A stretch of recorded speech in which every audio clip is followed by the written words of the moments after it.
4월 2일 오늘 만나 성경 말씀은 신명기 19장 3절에서 6절 말씀입니다. 주 당신들의 하나님이 당신들에게 주신 땅을 세 영역으로 구분하여 길을 닦아 모든 살인자가 그곳으로 피신할 수 있게 하십시오. 살인자가 구별된 성읍으로 도피하여 살 수 있는 경우는 다음과 같습니다.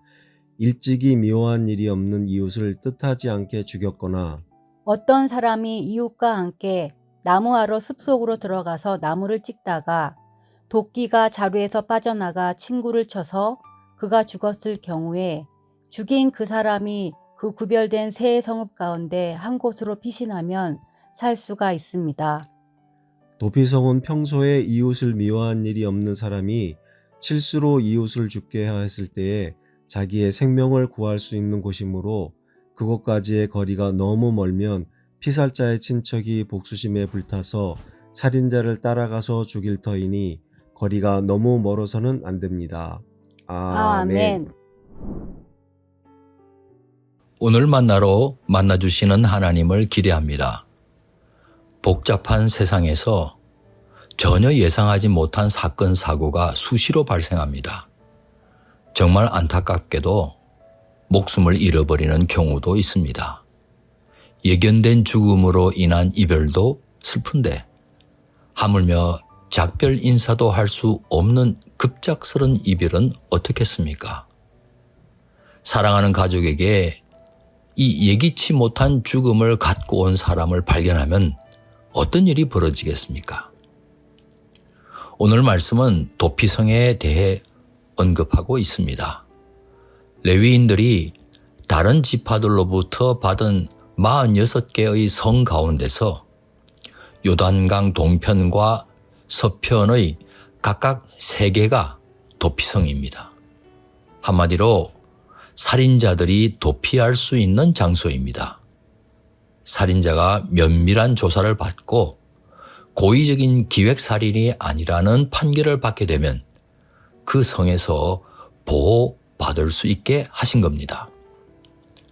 도피성 같은 안전장치가 없으면 해당 살인자에게 자행될 수 있는 충동적인 피의 복수가 얼마든지 발생할 수 있지 않겠습니까? 피는 또 다른 피를 흘릴 수 있기 때문입니다. 하나님께서는 사람의 목숨을 앗아가는 살인죄를 엄벌에 처하게 하셨습니다. 생명은 생명으로 갚게 하셨습니다. 살인을 예방하기 위해서였습니다.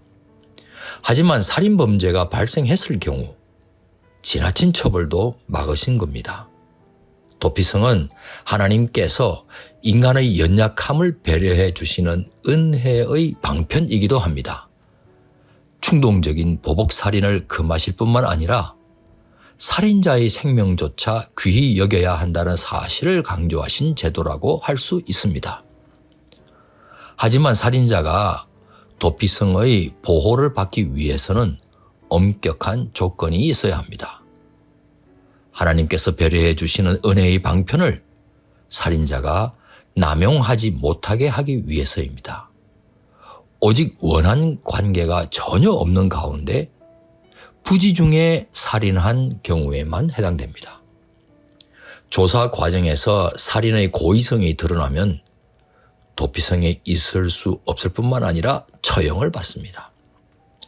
또한 일단 도피성에 들어가면 재판관인 대제사장이 죽기 전에는 나올 수 없는 가택연금 상태가 됩니다. 성을 나와서 활보하다가 보복자에게 발각되어 죽으면 그 책임을 물을 수 없게 하셨습니다. 살인사건의 재판은 신중해야 했습니다. 억울한 희생자가 나오지 않도록 증인은 반드시 2-3명 이상이어야 했습니다. 또한 동해 동형법 원칙을 적용했습니다. 살인자에 대한 분노가 아무리 치밀어도 몇 배의 보복을 가하는 폭력이 난무하지 않게 하신 겁니다. 우리 하나님께서는 모든 생명을 창조하신 생명의 주님이십니다. 생명을 귀히 여기십니다. 우리도 생명을 사랑하고 돌보도록 부름을 받았습니다. 생명을 함부로 짓밟거나 착취하는 행위를 막아서야 하겠습니다. 또한 살인자에 대해서 분노하고 정죄하기 전에 그 또한 하나님의 귀한 피조물이란 사실도 기억해야 하겠습니다. 우리 주변의 모든 생명을 소중히 여기는 높은 데 사람 되시기를 축원합니다. 기도하시겠습니다. 생명의 주님, 살아 숨쉬는 모든 피조물이 하나님의 소중한 작품이라는 사실을 고백합니다. 더욱이 하나님의 형상 따라 지음받은 사람의 생명은 더욱더 그러한 줄 믿습니다. 하나님의 자녀된 우리들도 생명을 귀히 여기며 살아가게 하옵소서. 우리 주 예수님 이름으로 기도하옵나이다. 아멘. 이제 두 가지 제목으로 함께 기도하겠습니다. 첫째, 오늘의 말씀을 따라 기도하겠습니다. 사람의 생명을 귀하게 여기며 특히 약자들을 보살피며 돌보는 삶을 살게 하옵소서. 둘째, 나라와 민족을 위해 기도하겠습니다. 자유경쟁이라는 미명 아래 약자들을 함부로 대하는 천박한 일들이 우리 사회에서 사라지게 하옵소서. 이 제목으로 기도하신 후에 개인기도 하시겠습니다.